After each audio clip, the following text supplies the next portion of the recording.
Welcome to the YouTube channel of Akbar classes. Akbar classes के YouTube channel में आप सबका स्वागत है। आज मैं क्लास 7 के केमिस्ट्री को फिर से पढ़ाने के लिए आया हूं, क्योंकि अब तक क्लास 7 की केमिस्ट्री में जो लेक्चर्स रिकॉर्ड हुए हैं वो related to states of matter. States of matter में हम लोग 3 लेक्चर पे अभी बात किए हैं। इन 3 लेक्चर में हमने फिजिकल स्टेट्स ऑफ मैटर को समझा है कि मैटर का जो फिजिकल स्टेट है वो कौन कौन सा हो सकता है, कौन कौन से फैक्टर्स पे वो फिजिकल स्टेट डिपेंड करता है और उन फिजिकल स्टेट्स की प्रॉपर्टीज़ क्या है। हमने बात किया सॉलिड्स कैसे होते हैं, लिक्विड्स कैसे होते हैं और गैस कैसे होते हैं। और तीसरा जो लेक्चर था वो पर्टिकुलरली एक टॉपिक पे था डिफ्यूज़न, और डिफ्यूज़न सॉलिड्स में किस तरह से होते हैं, लिक्विड्स में किस तरह से होते हैं और गैस में किस तरह से होते हैं। ये सारी बातें हमने अच्छी तरह से डिस्कस कर लिया है। आज के लेक्चर में हम लोग पढ़ेंगे क्या जो मैटर का फिजिकल स्टेट्स है, सॉलिड है, लिक्विड है, गैस है, whatever the physical state, क्या ये फिक्स है। अगर फिक्स है तो कैसे फिक्स है, अगर फिक्स नहीं है तो कैसे फिक्स नहीं है। आप में से बहुत सारे बच्चे अपनी डेली लाइफ में मैटर के फिजिकल स्टेट को चेंज होते हुए ऑब्जर्व किए होंगे। जैसे घर में आप वाटर को फ्रीज करते हैं, वो आइस में कन्वर्ट होता है, ठीक है। फिर अगर आप उस आइस को फ्रिज से बाहर निकालते हैं तो कुछ देर बाद देखते हैं कि वो धीरे धीरे लिक्विड में कन्वर्ट होता है। तो फिजिकल स्टेट जो मैटर का है वो फिक्स नहीं होता है, वो चेंज हो सकता है। और मैटर का जो फिजिकल स्टेट है ये एक्चुअली डिपेंड करता है कुछ एक्सटर्नल कंडीशंस पे। अब इसको हम लोग समझेंगे कि एक्सटर्नल कंडीशंस पे क्यों डिपेंड करता है। ये बात तो क्लियर हो गई कि मैटर का जो फिजिकल स्टेट्स है हमारे डेली लाइफ के ऑब्जर्वेशन से ये पता चलता है कि दिस इज़ नॉट फिक्स्ड। अब ये फिक्स क्यों नहीं है और ये जो बदलता है तो ये क्या कहलाता है। तो इस बदलने के टॉपिक को एनसीईआरटी क्या नाम है, पियर्सन की किताब ने लिखा है inter conversion of state of matter. अब इंटर कन्वर्जन क्यों है ये सारी बातें हम समझेंगे। तो let's write down the topic inter conversion of states of matter.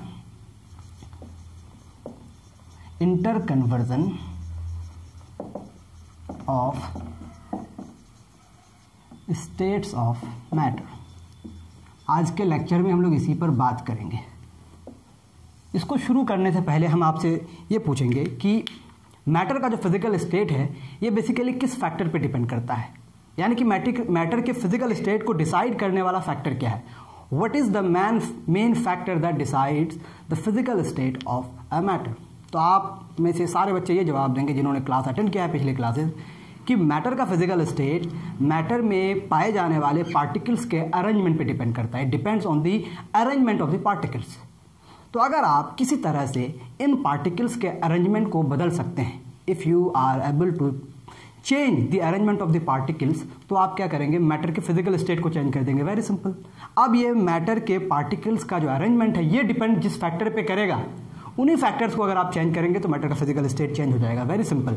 तो हम देखेंगे कि मैटर का फिजिकल स्टेट जो है डिपेंड किस पर करता है, यानी कि स्टेट्स ऑफ मैटर जो है किस पर डिपेंड करता है, depends on arrangement of particles. Arrangement of particles, particles के अरेंजमेंट पे डिपेंड करता है, ठीक है। अगर अरेंजमेंट बदल जाता है, अगर इसमें चेंज हो जाए, change in arrangement leads to the change in physical state.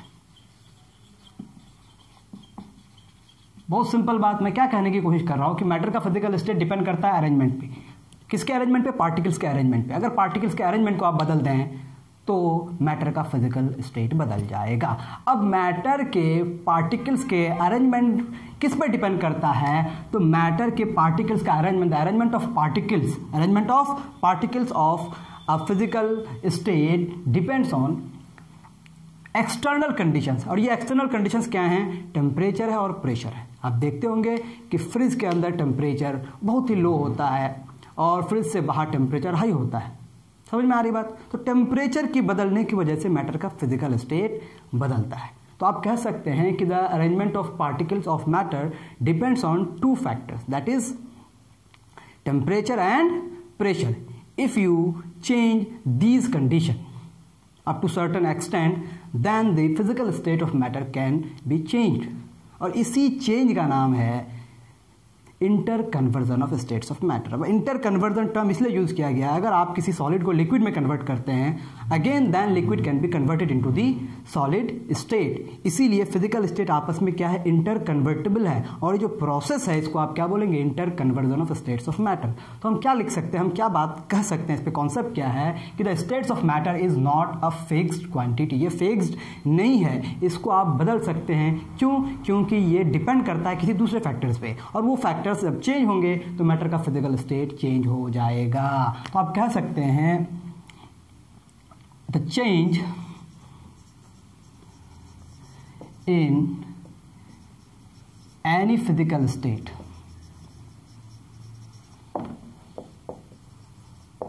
Of matter, the change in any physical state of matter can be done by changing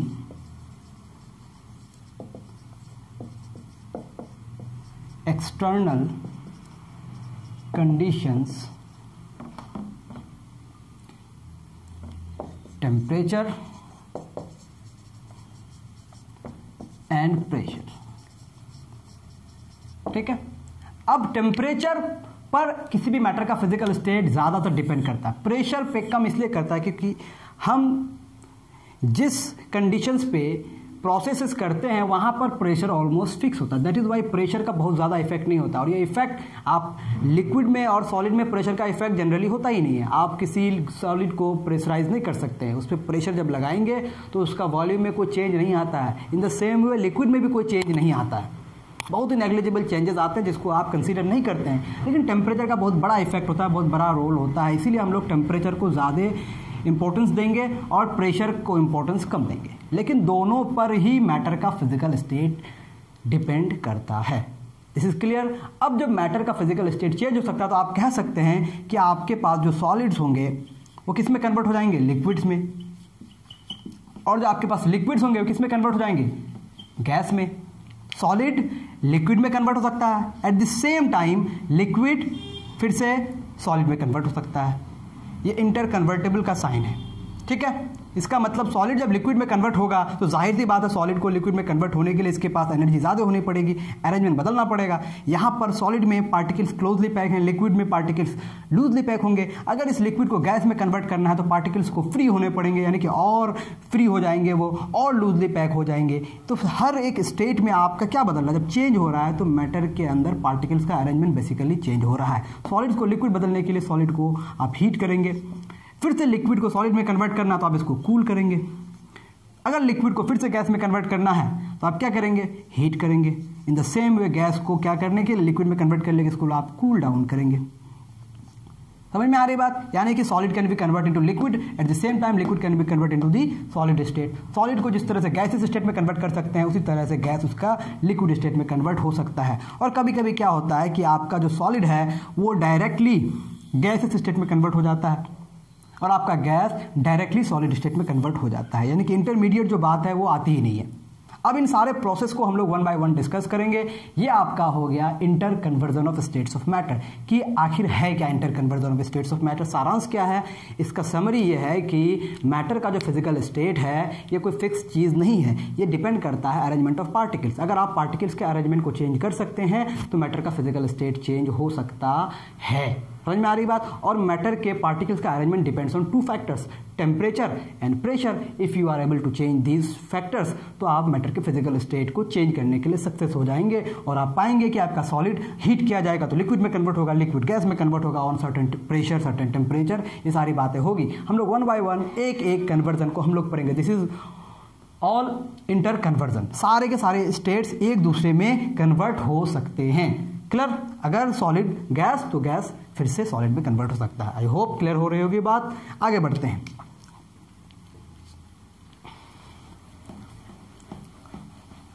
जितने लोग लेक्चर को अटेंड कर रहे हैं लाइक ज़रूर कर दें, क्योंकि लाइक करना बहुत ज़रूरी है। लाइक नहीं करेंगे तो पता नहीं चलेगा कि कितने लोग पसंद कर रहे हैं, इसलिए लाइक ज़रूर करें। अब हम लोग वन बाय वन डिस्कस करेंगे। अगर आपके पास एक सॉलिड है, कोई भी सॉलिड है, whatever the solid you are having, इस सॉलिड को आप लिक्विड में कन्वर्ट कर सकते हैं। ये आइडिया तो आपको आ गया। इस सॉलिड को लिक्विड में कन्वर्ट करने के लिए जो आपके पास प्रोसेस है, इस प्रोसेस को आप बोलते हैं, प्रोसेस का नाम मैं लिख रहा हूँ। सॉलिड्स को लिक्विड में कन्वर्ट करने के लिए आप क्या बोलेंगे, हीट करेंगे सॉलिड को, जाहिर सी बात है। और इस सॉलिड को लिक्विड में कन्वर्ट होने का जो प्रोसेस है, इस प्रोसेस का नाम है melting. The process is melting. क्या देंगे आप, हीट देंगे। हीट देंगे तो क्या बढ़ेगा, हीट अगर आप किसी बॉडी में देंगे तो टेम्परेचर बढ़ेगा, यानी कि टेम्परेचर आप बदल रहे हैं, सिंपल सी बात है। टेम्परेचर जब बढ़ाएंगे तो आपका कौन सा प्रोसेस शुरू होगा, मेल्टिंग। मेल्टिंग का दूसरा नाम है फ्यूजन। आ रही बात समझ में। अब जब भी कोई सॉलिड मेल्ट करेगा, सॉलिड को मेल्ट करने के लिए टेम्परेचर फिक्स होना ज़रूरी होता है, यानी कि आप जब किसी सॉलिड को हीट करेंगे, हीट करते करते एक ऐसा टेम्परेचर आएगा जहाँ पे वो सॉलिड मेल्ट करना शुरू हो जाएगा, और वो पर्टिकुलर टेम्परेचर कहलाएगा मेल्टिंग पॉइंट। क्या कहलाएगा, जिस टेम्परेचर में ये सॉलिड मेल्ट करेगा, यानी कि जिस टेम्परेचर में मेल्टिंग प्रोसेस हो रहा है, वो प्रोसेस एक खास टेम्परेचर में हो रहा है, और वो पर्टिकुलर टेम्परेचर कहलाता है मेल्टिंग पॉइंट। यानी कि यहाँ से रिलेटेड क्या क्या बातें हो गई, एक प्रोसेस है सॉलिड का लिक्विड में कन्वर्ट होना, और वो प्रोसेस एक फिक्स टेम्परेचर में होता है। समझ में आ रही बात। इनिशियली आपका टेम्परेचर तो रेज कर रहा है, लेकिन after reaching a certain temperature when the phase transition start, यानी कि इंटर कन्वर्जन का एक और नाम है फेज ट्रांजिशन। समझ में आ रही बात, फेज का बदलना, phase transition, another word is phase transition. ठीक है, आपके लेवल के लिए ये वर्ड इस्तेमाल कर सकते हैं आप, फेज ट्रांजिशन भी। ठीक है, तो सॉलिड्स का लिक्विड में कन्वर्ट होना कहलाया मेल्टिंग। मेल्टिंग को आप सिंपली डिफाइन कर सकते हैं, मेल्टिंग और फ्यूजन कैन बी डिफाइन। क्या डिफाइन कर सकते हैं, द कन्वर्जन, हम लोग थोड़ा तेज देखेंगे इसको, the conversion of a solid into its liquid state is called melting और फ्यूजन। ठीक है, सिंपल सी बात है, सॉलिड का लिक्विड में कन्वर्ट होना। लेकिन इस सॉलिड को लिक्विड में कन्वर्ट होने के लिए क्या करना पड़ेगा, हीट करना पड़ेगा। अब जब मेल्टिंग होगा तो मेल्टिंग जिस टेम्परेचर में होगा उसको आप बोलेंगे मेल्टिंग पॉइंट। क्या बोलेंगे, मेल्टिंग पॉइंट। मेल्टिंग पॉइंट क्या हो गया, एक फिक्स टेम्परेचर होगा। अब मैं जब ये सारी बातें कर रहा हूं, जब आप प्रेशर को चेंज, टेम्परेचर को चेंज कर रहे हैं, हीट दे रहे हैं किसी बॉडी को, तो प्रेशर के साथ आपको इफेक्ट नहीं ला रहे, प्रेशर को बदल नहीं रहे, क्योंकि आपका जितने सारे एक्सपेरिमेंट्स हो रहे हैं, जितने सारे प्रोसेसेस हो रहे हैं, ये आपका कौन से प्रेशर में हो रहा है, नॉर्मल एटमॉस्फेरिक प्रेशर। किस में हो रहा है, नॉर्मल एटमॉस्फेरिक प्रेशर। तो प्रेशर में कोई चेंजेस नहीं आ रहे हैं। समझ में आ रही बात। तो मेल्टिंग पॉइंट को जब आप डिफाइन करेंगे तो आपका प्रेशर कांस्टेंट रहेगा, और वो प्रेशर क्या कहलाएगा, नॉर्मल एटमॉस्फेरिक प्रेशर। यानी कि मेल्टिंग पॉइंट तो एक टेम्परेचर का नाम है, दिस इज अ टेम्परेचर, वो फिक्स टेम्परेचर है। इस टेम्परेचर में क्या होगा, मेल्टिंग प्रोसेस होगा। बोलेंगे क्या, the process, the temperature, sorry, the temperature at which a solid starts melting at normal atmospheric pressure. I hope आप सबको क्लियर हो रहा होगा नॉर्मल एटमॉस्फेरिक प्रेशर का मतलब क्या है। नॉर्मल एटमॉस्फेरिक प्रेशर, ठीक है, the temperature at which a solid starts melting eight normal atmospheric pressure, क्योंकि ये प्रेशर आपके लिए कांस्टेंट है, नॉर्मल एटमॉस्फेरिक प्रेशर। क्लियर हो रही है बात। अब हम एग्जांपल लेते हैं कि आपके पास आइस है, आइस आप फ्रिज में रखे थे, करीब मान लेते हैं -4 डिग्री सेल्सियस में आपके पास आइस है। ठीक है, आइस आपके पास कितना डिग्री सेल्सियस पे, -4 डिग्री सेल्सियस पे। और आप में से बहुत सारे बच्चे ऐसे हैं जिसको पता है कि on what temperature ice starts melting, और आइस जब मेल्ट करता है तो उसका टेम्परेचर चेंज नहीं होता है। तो इस आइस को मेल्ट करने के लिए आपको क्या करना पड़ेगा, इसको फ्रिज से बाहर निकालना पड़ेगा। You need to supply heat, और जब हीट सप्लाई करेंगे तो क्या बढ़ेगा, टेम्परेचर बढ़ेगा। जब आप हीट सप्लाई करेंगे तो क्या करेगा, टेम्परेचर बढ़ेगा। अब आइस का टेम्परेचर बढ़ेगा, -4 से ये बढ़ना शुरू हो जाएगा। जब ये टेम्परेचर बढ़ेगा तो आइस का टेम्परेचर जब हो जाएगा 0 डिग्री सेल्सियस, तो ये आइस किस में कन्वर्ट होगा, वाटर, यानी कि H2O लिक्विड में कन्वर्ट होगा। That is liquid. आइस आपका क्या है, ये भी H2O है, लेकिन ये है क्या, सॉलिड है। अब आपका H2O था, अब ये लिक्विड बनेगा। क्या बनेगा, पहले भी आपके पास H2O ही है, लेकिन आपके 0 डिग्री सेल्सियस में जब इसको आप हीट किए जा रहे हैं, टेम्परेचर बढ़ नहीं रहा, टेम्परेचर हो गया फिक्स। अब इस 0 डिग्री सेल्सियस में आपका आइस कन्वर्ट होगा H2O लिक्विड में, H2O लिक्विड में।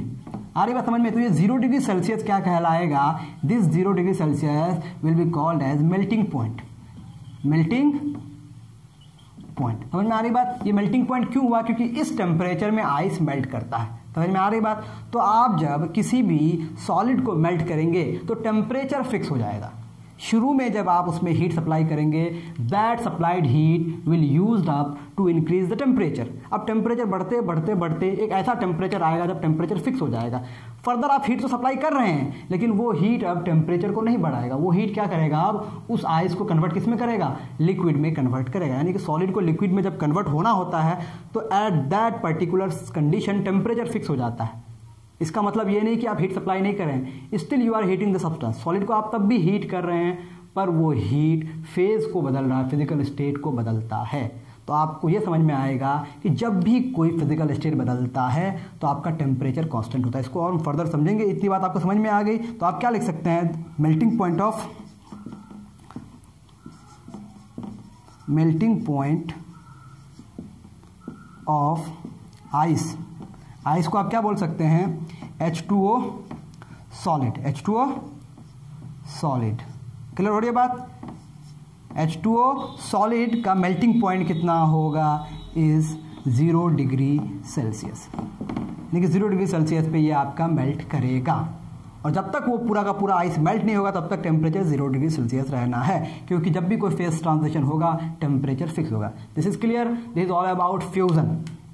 अब इसके बाद हमारा चेंज क्या होगा? इसके जस्ट ऑपोजिट। अगर कोई सॉलिड लिक्विड में कन्वर्ट हो सकता है तो सेम लिक्विड फिर से सॉलिड में कन्वर्ट हो सकता है, क्योंकि हम पढ़ रहे हैं इंटर कन्वर्जन, और इंटर कन्वर्जन में आपस में स्टेट बदलेगा। ठीक है, तो अगला आप क्या लिखेंगे? आप में से सारे बच्चों को पता होगा, क्योंकि आप फ्रीजिंग जानते ही हैं। तो लिक्विड का फिर से सॉलिड बन जाना कहलाएगा फ्रीजिंग। अगला प्रोसेस आपका क्या हो गया? लिक्विड से सॉलिड बनना। और लिक्विड से सॉलिड बनना क्या कहलाएगा? इसको आप लिक्विड को सॉलिड बनाने के लिए लिक्विड को क्या करेंगे? आप कूल करेंगे, and the process is termed as freezing. बहुत सारी किताबों में, इवन पियर्सन में इसको सॉलिडिफिकेशन भी लिखता है, तो मैं उस टर्म को कंसीडर नहीं करता हूं। Freezing is more appropriate. ठीक है, अब फ्रीजिंग को कैसे डिफाइन करें? The conversion of liquid into its solid state on cooling. Simple सी बात है। अगर आप फ्रीजिंग को डिफाइन करना चाहते हैं, आई होप कि आप में से सारे बच्चों को डेफिनेशन बहुत आसान लगता होगा, क्योंकि आप पियर्सन जब पढ़ रहे हैं भाई, इस तरह के डेफिनेशंस आप इजीली लिख लेंगे। तो आप मैं लिख रहा हूं क्योंकि एक रेगुलर क्लास है, हम सारे बच्चों को कंसिडर कर रहे हैं। तो what should I right? The conversion आप में से सब सारे बच्चों को ये वर्ड समझ में आ रहा होगा, change. The conversion of a liquid into its solid state on cooling eight normal, क्योंकि हमारा जितने सारे फेज ट्रांजिशन हो रहे हैं ये नॉर्मल एटमॉस्फेरिक प्रेशर पे हो रहा है, तो मैं यहां मेंशन कर दे रहा हूं, eight normal atmospheric pressure.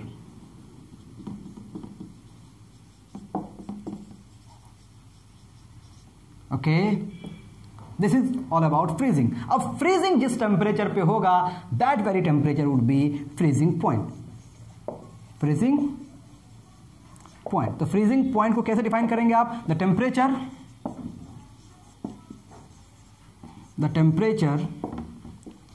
at which a liquid converts into its solid state। अब हमारे पास प्रेशर का कंडीशन है eight normal atmospheric pressure. Okay, अब अभी हमने बात किया melting point of ice is 0 degree Celsius. अभी हमने बात किया surprisingly freezing point of water is also 0 degree Celsius.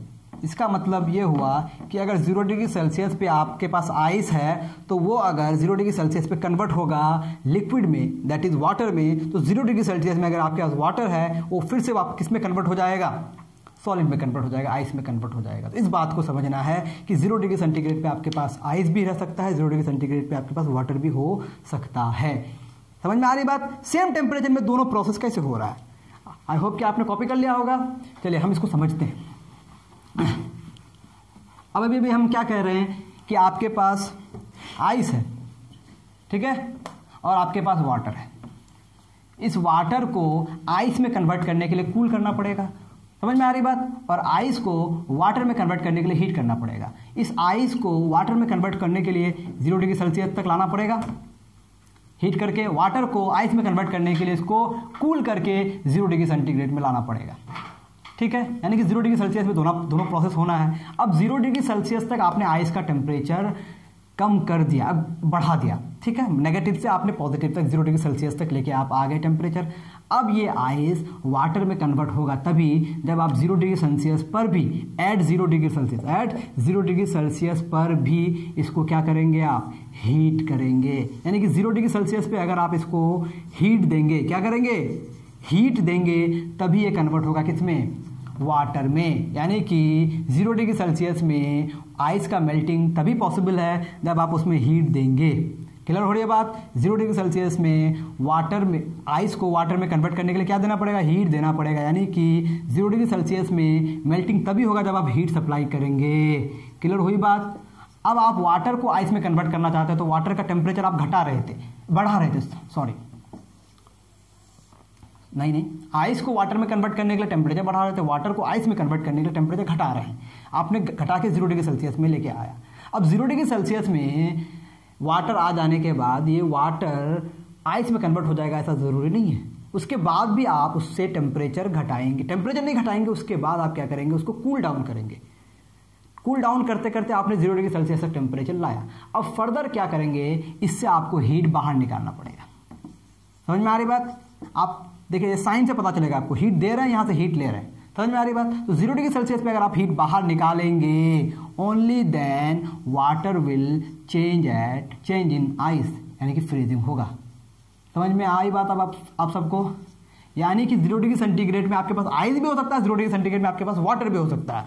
Condition क्या है कि 0 डिग्री सेंटीग्रेड में आप आइस को अगर हीट करेंगे तो वाटर में कन्वर्ट होगा, और 0 डिग्री सेंटीग्रेड में वाटर को अगर आप कूल करेंगे तभी वो किस में कन्वर्ट होगा, आइस में कन्वर्ट होगा। यानी कि टेम्परेचर तो फिक्स है लेकिन हीट का ट्रांसफर रुक नहीं रहा है।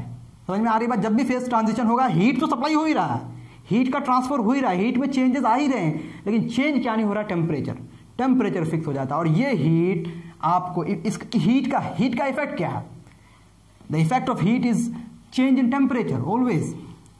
हीट का इफेक्ट आपको दिखता है चेंज इन टेम्परेचर, लेकिन यहाँ पर इस कंडीशन में जब फेज ट्रांजिशन होता है उस वक्त हीट का इफेक्ट फेज ट्रांजिशन क्या नाम है, टेम्परेचर में कोई चेंज नहीं दिखाता है, ये स्टेट को बदलता है। इसका मतलब इस हीट का जो इफेक्ट जनरली दिखता है वो आपको नहीं दिख रहा है। इसीलिए ये हीट क्या हो गया, ये दोनों हीट चाहे वो सिस्टम से बाहर ले रहे हैं या सिस्टम के अंदर दे रहे हैं, ये हिडन हो गया। क्या हो गया, hidden heat.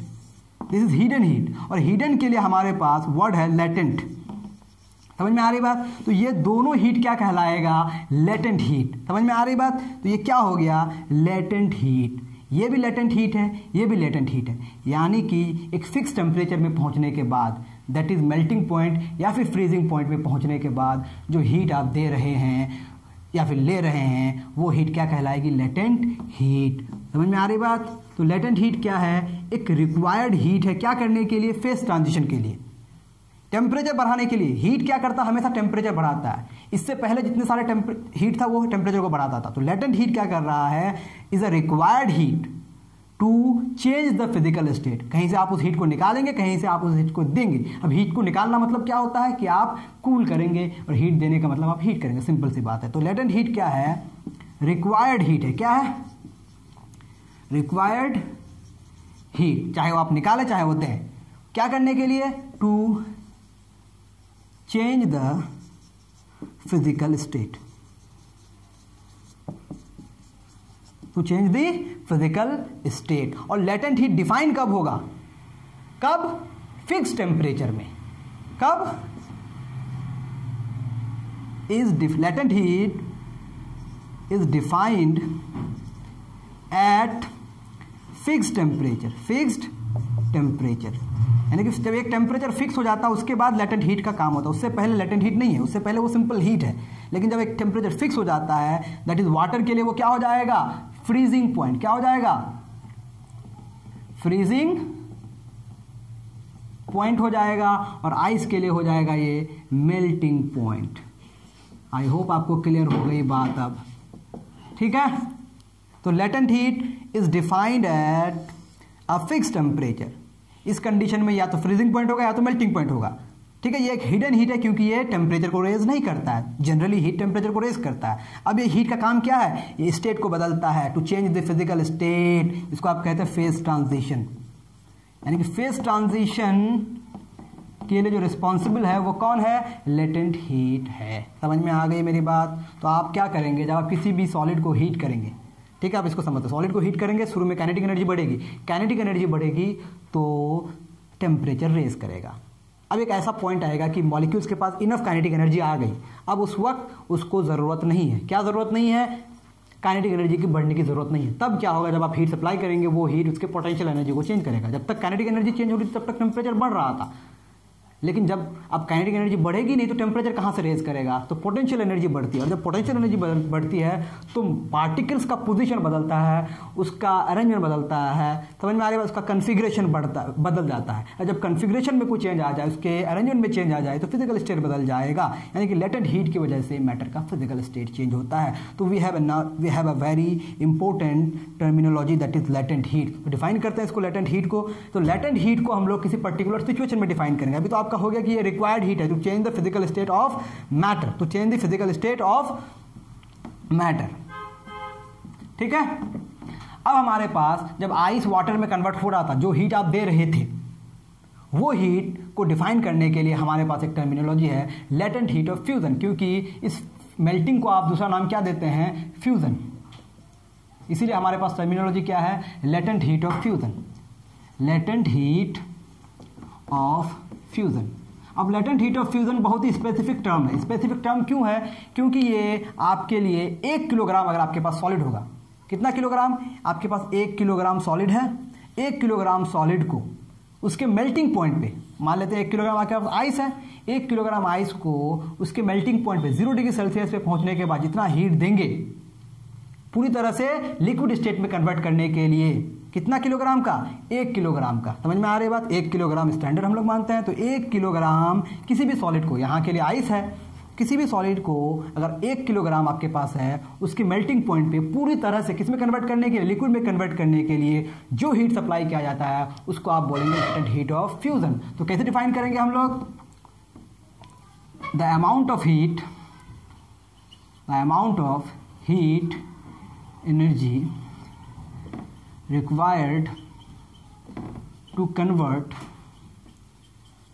1 kilogram of any solid into its liquid state, किस पे, at its melting point, उस सॉलिड के मेल्टिंग पॉइंट पे, at its melting point, and pressure भी फिक्स है हमारा। प्रेशर क्या है, eight normal atmospheric pressure, eight normal atmospheric pressure. I hope clear हो गई बात। तो आपका 1 किलोग्राम सॉलिड होगा, 1 किलोग्राम सॉलिड को उसके मेल्टिंग पॉइंट पे कंप्लीटली पूरी तरह से लिक्विड में कन्वर्ट करने के लिए what ever the heat is required is called latent heat of fusion. समझ में आ रही बात। तो लेटेंट हीट ऑफ फ्यूजन का अगर आपको यूनिट लिखना है तो क्या लिखेंगे आप, जो आपका हीट एनर्जी का जो यूनिट होगा वो लेंगे आप, और 1 किलोग्राम के लिए डिफाइंड है, इसलिए आप क्या बोलेंगे, इसका यूनिट क्या हो जाएगा। यूनिट अगर आप लिखेंगे इसका तो आप बोलेंगे, क्योंकि जनरली हीट एनर्जी को हम लोग जूल में मेजर करते हैं और ये क्वांटिटी बहुत बड़ा होता है तो इसलिए उसको किलो जूल में मेजर करते हैं, तो हो जाएगा किलो जूल पर किलोग्राम, ठीक है। This is the unit for latent heat of fusion. I hope कि मामला आपको क्लियर हो गया होगा। सेम टेम्परेचर में मेल्टिंग भी हो सकता है, सेम टेम्परेचर में फ्रीजिंग भी हो सकता है। इट ऑल डिपेंड्स कि वेदर हीट इज गिवन और heat is taken out from the system. अगर आप हीट सिस्टम में दे रहे हैं तो सेम टेम्परेचर में अगर सॉलिड है तो लिक्विड में कन्वर्ट हो जाएगा, लिक्विड है तो सॉलिड में कन्वर्ट हो जाएगा। ये बात क्लियर हो गई। तो एक ही टेम्परेचर में दो फिजिकल स्टेट एग्जिस्ट कर सकता है और ये चेंज तभी पॉसिबल है जब आप हीट में चेंज लाएंगे, यानी कि हीट का ट्रांसफर होगा। यानी कि जब फिजिकल स्टेट बदलता है, टेम्परेचर तो कांस्टेंट होता है लेकिन हीट का ट्रांसफर नहीं रुकता है। तो दो इंपॉर्टेंट बातें, during the phase transition what remains constant, temperature. तो during the phase transition, I hope कि आपको लिखा जा रहा होगा, फेज ट्रांजिशन होगा change in physical state. During the phase transition temperature remains constant. ठीक है। अब क्या होता है फेज ट्रांजिशन के दौरान, ट्रांसफर ऑफ हीट होता है, but transfer of heat occurs. Clear हो गई बात। और इस समय जो हीट ट्रांसफर होता है उसी को आपने क्या डिफाइन किया, लेटेंट हीट। मैं बार बार रिपीट कर रहा हूं क्योंकि ये बहुत ही इंपॉर्टेंट टर्मिनोलॉजी है। तो आज के लिए हम लोग इतना ही रखते हैं, मेल्टिंग और फ्रीजिंग और इससे रिलेटेड सारी बातें। नेक्स्ट क्लास में हम लोग लिक्विड से गैस में चेंज होने की बातें करेंगे और वो किस तरह से होता है, और फिर बात करेंगे कि सॉलिड से डायरेक्टली गैस में किस तरह से कन्वर्ट होता है। देन हमारा ये inter conversion of physical states of matter finish हो जाएगा। फिर हम लोग दूसरा क्लासिफिकेशन पढ़ेंगे on the basis of the nature of the particles. तो तब तक के लिए आप अकबर क्लासेस से जुड़े रहिए और हमारे सारे लेक्चर्स को देखें और चैनल को सब्सक्राइब करना ना भूलें अगर आपने सब्सक्राइब नहीं किया है, और लाइक तो ज़रूर करें क्योंकि आप अगर हमारे लेक्चर को देख रहे हैं, अगर आपको पसंद आ रहा है, पसंद नहीं आ रहा तो इम्प्रूव करने के लिए आप अपने सजेशंस दें। आपके सजेशंस को वेलकम किया जाएगा। Thank you very much.